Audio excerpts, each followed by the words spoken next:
Perkenalkan, nama saya Herwin Sutra Widyani dari absen 7 kelas Farmasi Industri. Sini saya akan menceritakan tentang Perang Patri.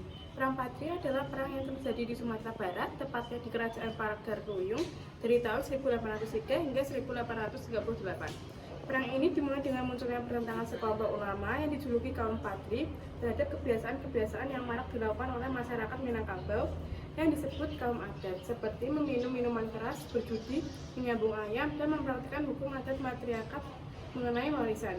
Tidak adanya upaya kaum adat yang telah memeluk agama Islam untuk meninggalkan kebiasaan tersebut memicu kemarahan dari kaum Patri.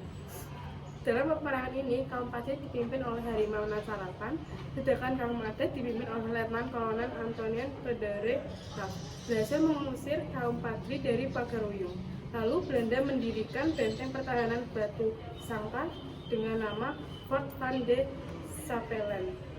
Sementara itu, kaum Patri menyusun kekuatan dan pertahanan di Limtau. Pada 13 April 1823, pasukan RAF mencoba menyerang daerah Limtau, namun dapat digagalkan oleh kaum Patri. Pasukan RAF pun kembali ke Batu Sangkar pada tanggal 14 April 1824. Letnan Kolonel RAF tewas setelah mengalami demam tinggi. Perlawanannya dilakukan oleh kaum Patri cukup tangguh sehingga sangat menyulitkan Belanda untuk mendudukkannya. Belanda melalui residennya di Padang mengajak pemimpin kaum Patri yang waktu itu telah dipimpin oleh Tuanku Imam Bonjol untuk berdamai dengan maklumah perjanjian Masang.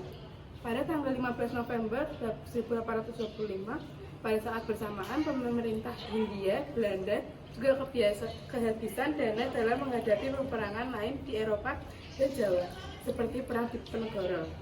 Selama periode gencatan senjata, Tuanku Imam Bonjol mencoba memulihkan kekuatan dan merangkul kembali kaum adat. Akhirnya tercapailah suatu kesepakatan yang dikenal dengan nama Plakat Puncak Tato, Bukit Marapalang, Kabupaten Tanah Datar, yang mewujudkan konsensus bersama adat Basandi, syarat Basandi Kitabullah, yang artinya adat Minangkabau berlandaskan pada agama Islam, sedangkan agama Islam berlandaskan pada Al-Quran. Setelah akhirnya Perang Diponegoro dan pulihnya kekuatan Belanda di Jawa, pemerintah Hindia Belanda kembali mencoba untuk menundukkan kaum Patri. Hal ini didasari oleh keinginan kuat yang menguasai penanaman kopi yang sedang meluas di kawasan pedalaman Minangkabau darat sampai abad ke-19. Komoditas perdagangan kopi merupakan salah satu produk andalan Belanda di Eropa.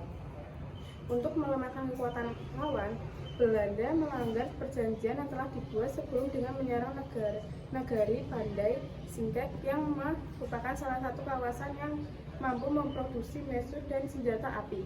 Kemudian untuk memperkuat kedudukannya, Belanda membangun benteng di Bukit Tinggi yang dikenal dengan nama Von de Kock. Pada awal bulan Agustus 1831, daerah Limtau berhasil ditaklukkan sehingga luar tanah datar berada di bawah kendali Belanda.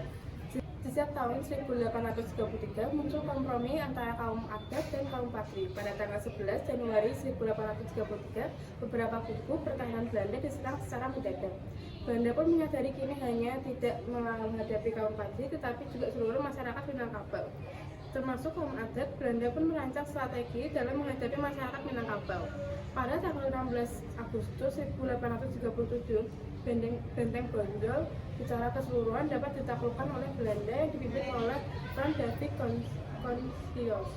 Akan tetapi, Tuanku Imam Bonjol dan pasukannya meninggal pada tahun 1864. Awalnya Perang Patri merupakan perang saudara. Perang saudara ini mengakibatkan perpecahan dan memberi kesepakatan pada Belanda untuk melakukan ekspansi wilayah jajahannya.